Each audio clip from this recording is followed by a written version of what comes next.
नमस्कार दोस्तों, चलिए जानते हैं बिहार और कई राज्यों की फटाफट 50 बड़ी खबरों को सिर्फ 10 मिनट में। लेकिन उससे पहले आप यह वीडियो किस जगह से देख रहे हैं हमें कमेंट में जरूर बताएं। स्वास्थ्य के क्षेत्र से एक बहुत बड़ी और अच्छी खबर सामने निकल कर आई है। HIV जैसी गंभीर बीमारी से बचाने वाली एक क्रांतिकारी दवा अब बहुत सस्ती होने जा रही है। साल 2027 से 100 से ज्यादा देशों में यह दवा सिर्फ $40 यानी करीब 3,500 रुपए सालाना की कीमत पर उपलब्ध होगी। देश में पहली बार रेल से अग्नि प्राइम मिसाइल को सफलतापूर्वक लॉन्च किया गया है। रक्षा मंत्री राजनाथ सिंह ने गुरुवार को ट्वीट कर यह जानकारी दी। रक्षा मंत्री ने लिखा, भारत ने रेल आधारित मोबाइल लॉन्चर प्रणाली से मध्यम दूरी की अग्नि प्राइम मिसाइल का सफल परीक्षण किया। बिहार के सीवान जिले में 2 घंटे के अंदर 2 लोगों को बदमाशों ने गोली मार दी। फायरिंग की सूचना मिलने पर इलाके में हड़कंप मचा है। पुलिस आरोपियों की तलाश में जुटी है। पहली घटना सीवान जिले के असाव थाना क्षेत्र के सिंहपुर की है, जहां बुधवार 24 सितंबर 2025 की देर शाम अज्ञात बदमाशों ने VIP पार्टी के कार्यकर्ता राहुल साहनी को गोली मार दी। गोली की आवाज सुनते ही आसपास के लोग इकट्ठा हो गए और पुलिस को सूचना देकर घायल राहुल को सीवान सदर अस्पताल में भर्ती कराया, जहां हालत गंभीर होने पर डॉक्टरों ने उन्हें पटना रेफर कर दिया। राहुल की हालत अभी गंभीर बनी हुई है। उत्तराखंड में लगभग 96 दिन से सक्रिय रहा मानसून अब विदाई की ओर दिखाई दे रहा है। मानसून हरिद्वार एवं इसके आसपास के इलाकों से विदा हो गया है। अगले 2 से 3 दिन में पूरे प्रदेश में मानसून की विदाई की स्थिति बनती हुई दिखाई दे रही। आम आदमी पार्टी के संयोजक अरविंद केजरीवाल के लिए सरकारी बंगला आवंटित करने के मामले में सरकार ने हाई कोर्ट में जवाब दाखिल किया है। केंद्र सरकार की तरफ से सॉलिसिटर जनरल तुषार मेहता ने दिल्ली हाई कोर्ट को भरोसा दिलाया है कि नियम के अनुसार अगले 10 दिन में अरविंद केजरीवाल को सरकारी बंगला मिल जाएगा। एशिया कप 2025 पुरुष T20 सुपर 4 मैच में गुरुवार 25 सितंबर को पाकिस्तान और बांग्लादेश की टीमें आमने सामने होंगी। दोनों ही टीमों के लिए यह नॉकआउट मुकाबला बन गया है। यह मैच दुबई में दुबई इंटरनेशनल क्रिकेट स्टेडियम में खेला जाएगा। अमेरिका ने भारत पर 50% टैरिफ लगाया। अमेरिका द्वारा लगाया गया यह टैरिफ पूरी दुनिया में सबसे अधिक है। ट्रंप के टैरिफ वाले फैसले के बाद भारत और अमेरिका के व्यापारिक रिश्तों में तनाव आ गया। सोने की कीमत आसमान छू रही। सोना अपने ही रिकॉर्ड को तोड़ रहा है। बुलेट की रफ्तार से भाग रहा सोना 1,13,000 के आंकड़े को पार कर चुका। सोने के साथ साथ चांदी की कीमत 1.5 लाख रुपए की ऊंचाई को छूने के लिए बेताब है। GST दरों में कटौती के बाद अब केंद्र सरकार के लाखों कर्मचारी 8वें वेतन आयोग के गठन का बेसब्री से इंतजार कर रहे हैं। ऐसी उम्मीद जताई जा रही है कि बिहार विधानसभा चुनाव की घोषणा से पहले सरकार 8वें वेतन आयोग के सदस्यों और अध्यक्ष की नियुक्ति कर सकती है, जिससे आयोग का कामकाज शुरू हो जाएगा। गुजरात की राजधानी गांधीनगर के बहियल गांव में बीते बुधवार 24 सितंबर की रात को आई लव मोहम्मद और आई लव महादेव स्टेटस को लेकर बवाल खड़ा हो गया है। बुधवार की रात को एक विशेष समुदाय ने गरबा पंडाल के पास हिंदू इलाके में पत्थरबाजी की दुकानों को आग लगा दी गई और हिंसा भड़क गई। इस मामले में अब तक 60 लोगों को हिरासत में लिया गया है। एशिया कप 2025 में टीम इंडिया ने धमाकेदार प्रदर्शन करते हुए लगातार 5वीं जीत दर्ज की और सीधा फाइनल में पहुंच गई। सूर्य कुमार यादव की कप्तानी में भारतीय टीम ने सुपर 4 में बांग्लादेश को 41 रन से हराकर खिताब की दौड़ में अपनी मजबूत पकड़ DDH बनाई। अब सिर्फ एक ही सवाल बचा है कि भारत का फाइनल मुकाबला पाकिस्तान से होगा या बांग्लादेश से।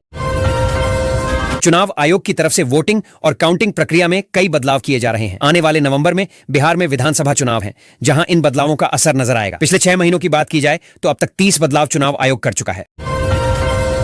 प्रधानमंत्री मोदी सरकार ने 2029 के लोकसभा चुनाव से पहले उत्तर भारत के कई राज्यों तक सिंधु नदी के पानी को पहुंचाने की योजना बनाई है। सरकार के टॉप लेवल पर इसकी निगरानी की जा रही है। शुक्रवार को अमित शाह समेत वरिष्ठ मंत्रियों की बैठक में इस परियोजना की प्रगति की समीक्षा की गई।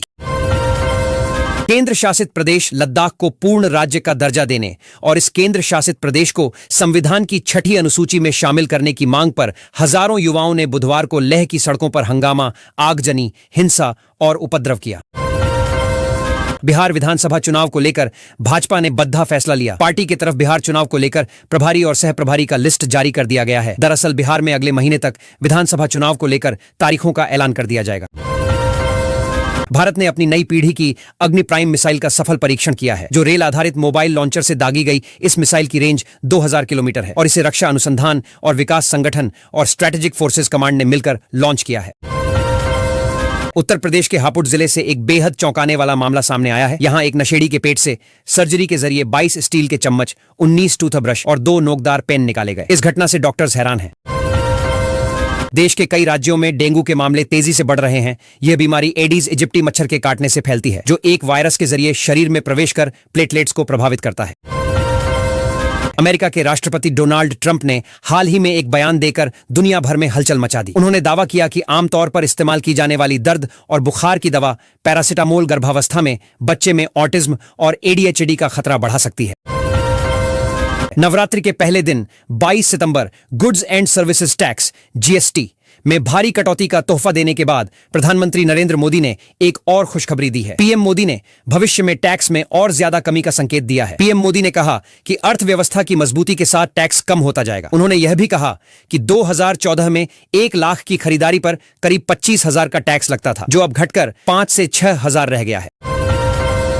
भारतीय वायुसेना के इतिहास का एक सुनहरा अध्याय आज समाप्त हो गया। 6 दशकों तक भारतीय आसमान की रक्षा करने वाला, दुश्मनों के दिलों में खौफ पैदा करने वाला और न जाने कितने युद्धों का गवाह रहा लड़ाकू विमान MiG-21 आज रिटायर हो गया। चंडीगढ़ एयरबेस पर हुए एक भव्य समारोह में इस सुपरसोनिक योद्धा को आखिरी विदाई दी गई। यह वही विमान है जिसने 1965 से लेकर 2019 के बालाकोट एयर स्ट्राइक तक हर जंग में भारत को जीत दिलाने में अहम भूमिका निभाई।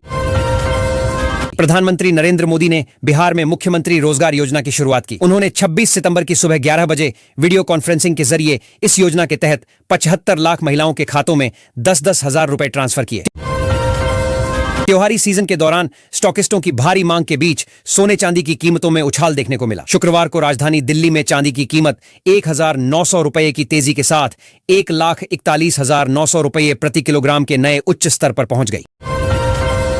मुंबईकरों के लिए मेट्रो सेवाएं एक बड़ी राहत बन गया है। लोकल की भीड़ और सड़क पर लगने वाले लंबे जाम की तुलना में मेट्रो सुविधाजनक और आरामदेह विकल्प बन गया है। अब यात्रियों की बढ़ती संख्या को देखते हुए मेट्रो प्रशासन ने पीक आवर्स में ट्रेन की संख्या बढ़ाने का फैसला लिया। महाराष्ट्र के मुख्यमंत्री देवेंद्र फडणवीस ने शुक्रवार को प्रधानमंत्री नरेंद्र मोदी से मुलाकात की। फडणवीस ने उनसे महाराष्ट्र में हाल ही में हुई भारी बारिश के कारण नुकसान झेलने वाले किसानों की आर्थिक मदद करने का आग्रह किया।